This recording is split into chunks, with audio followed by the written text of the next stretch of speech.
ಎಲ್ಲರಿಗೂ ನಮಸ್ಕಾರ. ಇವತ್ತೊಂದು ಒಳ್ಳೆ ಅದ್ಭುತವಾದ ಸಾಂಪ್ರದಾಯಿಕವಾದ ಖಾರ ಪೊಂಗಲ್ ಮಾಡ್ಕೊಳ್ಳೋಣ. ನವರಾತ್ರಿ ಸ್ಪೆಷಲ್ ಆಗಿರೋದ್ರಿಂದ ದೇವ್ರ ನೈವೇದ್ಯಕ್ಕೂ ಸಹ ಇದನ್ನ ನಾವು ಇಡ್ಬೋದು. ತುಂಬ ರುಚಿಯಾಗಿರುತ್ತೆ, ತುಂಬ ಟೇಸ್ಟಿಯಾಗಿರುತ್ತೆ. ಹೆಲ್ತಿ ಕಾನ್ಷಿಯಸ್ ಇರೋರು ಈ ರೀತಿ ಬೆಳಗ್ಗೆ ತಿಂಡಿಗೆ ಮಾಡ್ಕೊಂಡು ತಿಂದರೆ ಆರೋಗ್ಯವಾಗೂ ಸಹ ಇರ್ಬೋದು. ಸೊ ಯಾವ ರೀತಿ ಮಾಡ್ಕೊಳ್ಳೋದು ಅಂತ ಕ್ವಿಕ್ಕಾಗಿ ನೋಡ್ಕೊಳ್ಳೋಣ.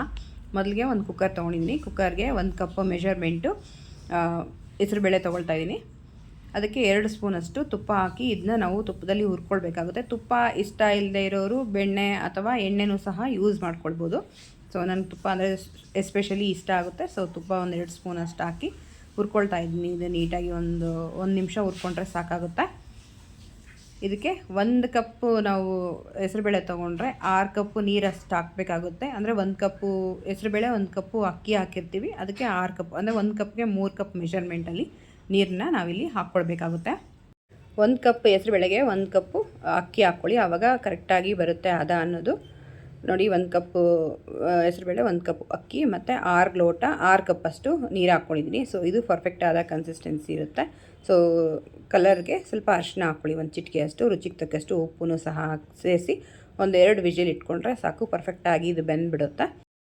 ಇನ್ನೂ ಯಾರು ನನ್ನ ಪೇಜ್ನ ಫಾಲೋ ಮಾಡಿಲ್ಲ, ಸಬ್ಸ್ಕ್ರೈಬ್ ಮಾಡಿಲ್ಲ, ಪ್ಲೀಸ್ ಫಾಲೋ ಆ್ಯಂಡ್ ಸಬ್ಸ್ಕ್ರೈಬ್ ಮಾಡಿ, ಸಪೋರ್ಟ್ ಮಾಡಿ. ಫ್ರೆಂಡ್ಸ್ ಆ್ಯಂಡ್ ಫ್ಯಾಮಿಲಿಗೂ ಸಹ ಶೇರ್ ಮಾಡ್ಕೊಳ್ಳಿ.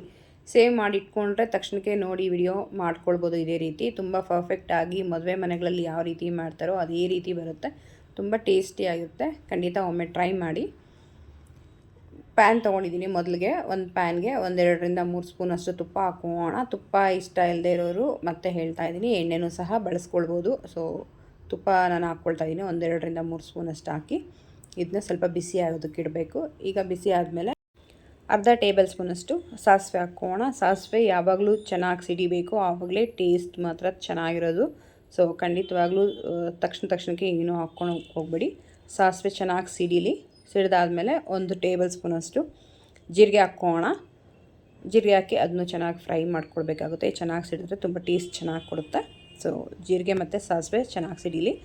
ಆಮೇಲೆ ಸೇಮ್ ಜೀರಿಗೆ ನಾವು ಎಷ್ಟು ಹಾಕ್ಕೊಂಡಿರ್ತೀವೋ ಮೆಣಸನ್ನು ಸಹ 1 ಸ್ಪೂನಷ್ಟು ಹಾಕ್ಕೊಳ್ಳಿ. 1 ಹಿಡಿ ಗೋಡಂಬಿ ಹಾಕ್ಕೊಳ್ಳಿ. ಗೋಡಂಬಿ ಮಾತ್ರ ನೆಕ್ಸ್ಟ್ ಲೆವೆಲ್ ಟೇಸ್ಟ್ ಕೊಡುತ್ತೆ ಪೊಂಗಲಲ್ಲಿ, ತುಂಬ ಚೆನ್ನಾಗಿರುತ್ತೆ. ಸೊ ಗೋಡಂಬಿ ಮಿಸ್ ಮಾಡ್ಕೊಳಕ್ಕೆ ಹೋಗಬೇಡಿ. ಗೋಡಂಬಿ ಹಾಕ್ಕೊಳ್ಳಿ. ಮತ್ತು ಕರ್ಬೇವಿನ ಸೊಪ್ಪು 4-5 ಎಲೆ ಹಾಕ್ಕೊಳ್ಳಿ, ತುಂಬ ಚೆನ್ನಾಗಿರುತ್ತೆ. ಸೊ ಇದನ್ನೆಲ್ಲ ಚೆನ್ನಾಗಿ ಫ್ರೈ ಮಾಡ್ಕೊಂಡಾದ್ಮೇಲೆ ಶುಂಠಿ, ತುರಿದಿಡೋ ಅಂಥ ಶುಂಠಿ 1-1.5 ಸ್ಪೂನಷ್ಟು ಹಾಕ್ಕೊಳ್ಬೇಕು. ತೆಂಗಿನಕಾಯಿ ಚೂರು ಹಾಕ್ಕೊಳ್ಳಿ, 1-2 ಸ್ಪೂನು. ತಿನ್ನೋವಾಗ ಬಾಯಿಗೆ ಸಿಕ್ಕಿದ್ರೆ ತುಂಬ ಟೇಸ್ಟ್ ಚೆನ್ನಾಗಿರುತ್ತೆ. ಹಸಿಮೆಣ್ಸಿನ್ಕಾಯಿ ಖಾರಕ್ಕೆ ತಕ್ಕಷ್ಟು ಹಾಕ್ಕೊಳ್ಳಿ. ಮತ್ತು ಒಗ್ಗರಣೆ ಮೆಣಸಿನ್ಕಾಯಿ 1-2 ಹಾಕ್ಕೊಳ್ಳಿ, ತುಂಬ ಚೆನ್ನಾಗಿ ಟೇಸ್ಟ್ ಕೊಡುತ್ತೆ, ಫ್ಲೇವರ್ಫುಲ್ ಆಗಿರುತ್ತೆ. ಸೊ ಖಾರಕ್ಕೆ ತಕ್ಕ ಕನ್ಸಿಸ್ಟೆನ್ಸಿ ನಿಮಗೆ ನೋಡಿಕೊಂಡು ಅಡ್ಜಸ್ಟ್ ಮಾಡ್ಕೊಳ್ಬೋದು. ಇದನ್ನ ಹಾಕ್ಕೊಂಡು ನೀಟಾಗಿ ಇದನ್ನ ಫ್ರೈ ಮಾಡ್ಕೊಳ್ಬೇಕಾಗುತ್ತೆ.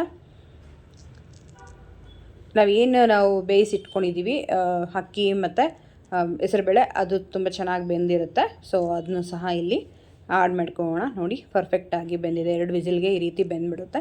ಸೊ ಇದನ್ನು ಸಹ ಆ್ಯಡ್ ಮಾಡಿಕೊಂಡು ಒಗ್ಗರಣೆಗೆ ಸೊ ನೀಟಾಗಿ ಮಿಕ್ಸ್ ಮಾಡ್ಕೊಬೇಕಾಗುತ್ತೆ. 1-2 ಕುದಿ ಬಂದರೆ ಸಾಕು. ಪರ್ಫೆಕ್ಟಾದ ನಮಗೆ ಖಾರ ಪೊಂಗಲ್ ರೆಡಿ ಆಗಿಬಿಡುತ್ತೆ.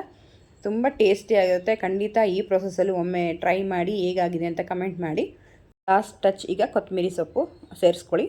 ಸೊ ತುಂಬಾ ಅದ್ಭುತವಾಗಿ ಆಗುತ್ತೆ. ಖಂಡಿತ ಒಮ್ಮೆ ಮಾಡಿಕೊಂಡು ಹೇಗಾಗಿದೆ ಅಂತ ಕಮೆಂಟ್ ಮಾಡಿ. ಈ ರೆಸಿಪಿ ಇಷ್ಟ ಆಗಿದೆ ಅಂತ ತಿಳ್ಕೊಳ್ತಾ ಹೊಸ ರೆಸಿಪಿಯನ್ನು ಮತ್ತೆ ಸಿಗೋಣ. ಅಲ್ಲಿ ತನಕ ಟೇಕ್ ಕೇರ್, ಬಾಯ್. ನಿಮ್ಮ ದಿನ ಶುಭವಾಗಿರಲಿ.